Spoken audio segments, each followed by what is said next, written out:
Welcome to Momo's Motivation for Musicians, where I use my years of experience to give you some tips and tricks on how to up your musicality as well as your personal life. Today's episode is all about self-discipline for musicians. The word self-discipline is exactly what it sounds like. A disciplinary action taken by oneself in the hopes of achieving something great that only self-discipline could bring you. But what about the talent? Self-discipline combined with talent usually will achieve a very desirable result. The harsh reality is that if you take someone with talent who disregards self-discipline versus an enthusiastic self-disciplined moron with limited talent who uses self-discipline as his main conductor for success, well, need I say more? Mr. Moron will win every time. So how do you become more self-disciplined and not become a moron at the same time?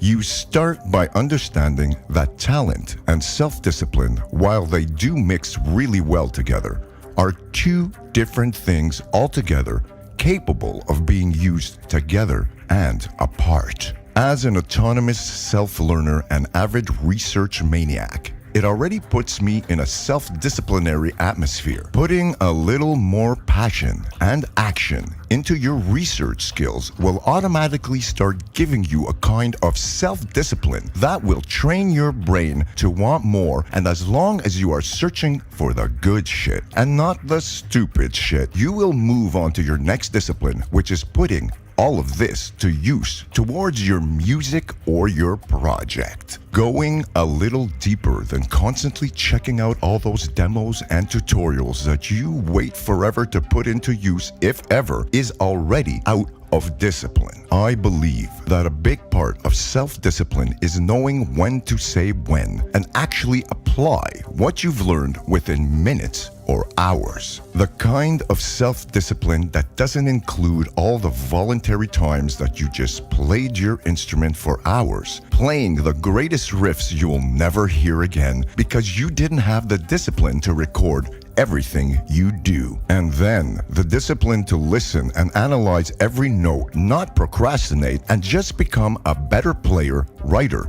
arranger, engineer, and self-sufficient musician by the next day, every day. Why? Because self-discipline is also about becoming obsessed. Not obsessed in a bad way, but a great way. A way where you set your true goals that are attainable, divided by your available resources and how much balls you have. Those goals that you think about but do nothing about and keep wishing about. That is part of what self-discipline will set you free on once you activate it on your chosen tasks. Another important component of the word self-discipline is not becoming a liar to yourself, about yourself, and most important, your personal word to yourself. That means that there will be times where you have been going real good and constant with your disciplinary goals, and then that day will come where you will say, well, maybe I'll do it tomorrow. I'm really tired now. Or something comes up and it just gets in the way of that disciplinary routine and promise that you made to yourself. That is the line where you have to decide, and you will always know that you made that decision to break your discipline. There are certainly some exceptions that would apply, but those would really fall into the life and death category if you want to consider yourself a serious contender for your own dreams, as there are thousands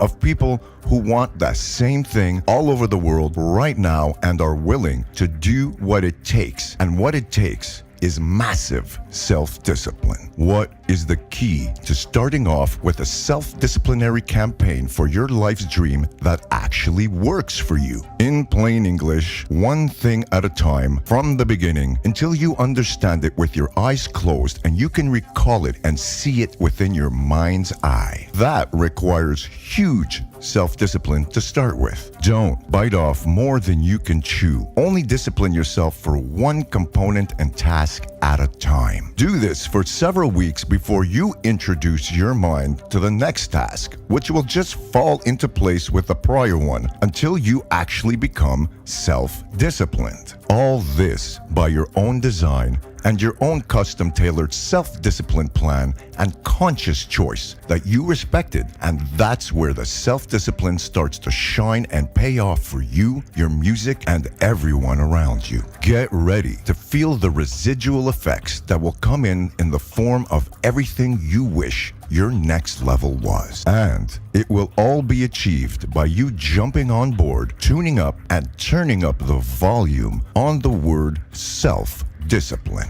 You will quickly learn to love it and wonder how you could have lived without it. Thanks for listening, guys. This has been Momo's Motivation for Musicians, and I look forward to seeing you next week. I wish you guys the best musical day ever.